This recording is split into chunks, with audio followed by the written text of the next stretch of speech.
Hello दोस्तों, मैं हूं सूरज और आज का हमारे वॉक्स पॉप का टॉपिक होने वाला है रील्स के ऊपर। तो आइए जानते हैं कुछ साथियों के व्यूज। आपका नाम? विनायक। मेरा पहला सवाल विनायक आपसे ये है कि आप दिन भर में रील्स में कितना समय बिताते हैं?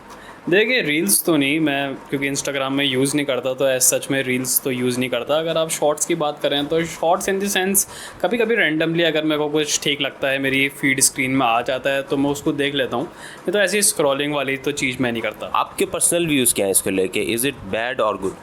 देखिए, पर्सनल व्यूज़ की बात की जाए तो मुझे तो ठीक नहीं लगती रील शॉर्ट्स, क्योंकि ये शॉर्ट फॉर्म कंटेंट है और कैसा भी देखिए आप entertainment product he at the last.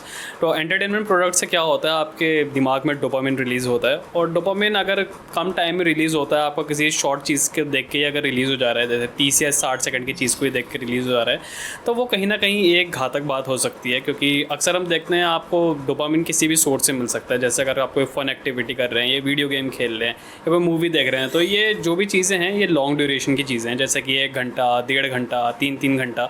तो इस इतने टाइम पे डोपामिन रिलीज़ होती है और डोपामिन एक तरीके से आपका और चीज़ों, जब डोपामिन आपको एक चीज़ से मिलने लग जाता है, जैसे अगर आप शॉर्ट्स रील से अगर डोपामिन ले रहे हैं, तो अगर आपको 30-60 सेकंड में ही डोपामिन मिलने की एक हैबिट बन चुकी है, तो कहीं ना कहीं वो इफेक्ट कर सकता है जब आप कोई ऐसा काम कर रहे हो जिसमें आपका ज़्यादा फोकस बन रहा है। जैसे अगर आपको कोई प्रोजेक्ट पे काम करना है, कोई असाइनमेंट में काम करना है या किसी फील्ड प्रोजेक्ट पे काम करना है, या इन द सेंस आपको अगर पढ़ाई करनी है, तो कहीं ना कहीं वो आपको फोकस करने की एबिलिटी को कहीं ना कहीं कम कर सकता है। आपका नाम? यश। यस। आप औसतन दिन भर में कितना समय रील्स में बिताते हैं? 1 to 2 आवर्स बस, इससे ज़्यादा नहीं।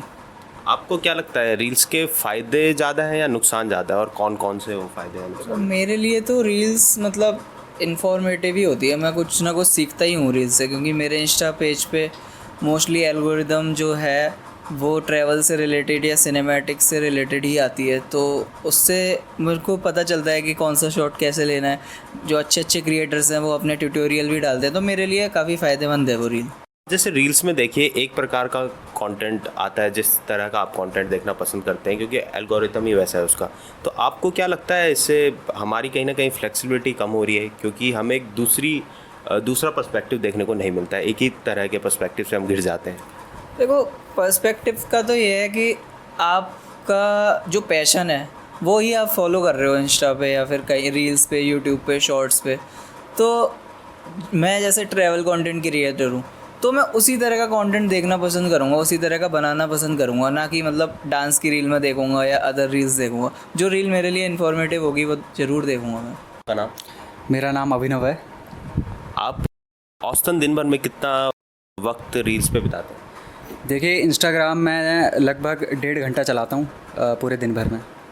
तो आपको क्या लगता है इसके फ़ायदे ज़्यादा हैं नुकसान ज़्यादा है, और कौन से वो फ़ायदे या नुकसान हैं?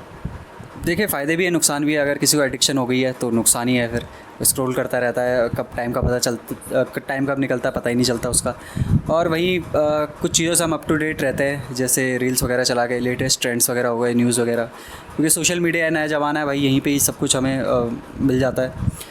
तो एक तरीके से अप टू डेट रखता है इंसान को मेरे हिसाब से इंस्टाग्राम। और अगर एडिक्शन हो जाए तो नुकसान भी है, टाइम का पता नहीं चलता, वेस्ट हो जाता टाइम।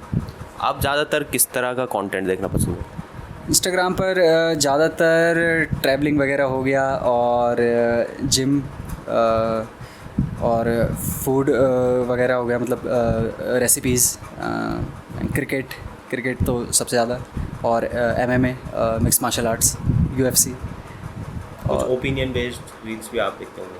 ओपिनियन बेस्ड रील्स मतलब किसी भी, मतलब कोई किसी चीज़ पे ओपिनियन चल रहा हो उस पर। हाँ, जैसे मैंने कहा कि कोई भी इशू चलता है, चाहे वो कोई कंट्रोवर्सी हो या फिर पॉलिटिकल सिनेरियो, कुछ भी हो, उसके ऊपर ओपिनियंस वगैरह चलते रहता है, कोई ना कोई देता रहता है ओपिनियंस अपने।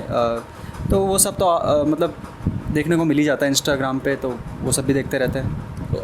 तो देखिए, जिस तरीके से आपने बोला एल्गोरिदम जो है इंस्टाग्राम की, वो हमारी फ्लेक्सिबिलिटी को कम कर रही है, बट हमारे ऊपर है हम उसको कैसे लेते हैं। अगर हम उसको रीज़न करते हैं, अगर हम उसको समझ सकते हैं, तो हमारा दिमाग एक तरफा नहीं जाएगा। वो पर्सन टू पर्सन डिपेंड करता है सब पे। कुछ लोग काफ़ी एडिक्ट हो जाते हैं इंस्टाग्राम के, और वो मतलब अपना दिमाग नहीं यूज़ कर पाते अच्छे से, और वो मतलब एल्गोरिदम में फंस जाते हैं। लेकिन एक इंडिविजुअल टू इंडिविजुअल पे मतलब डिपेंड करता है ये।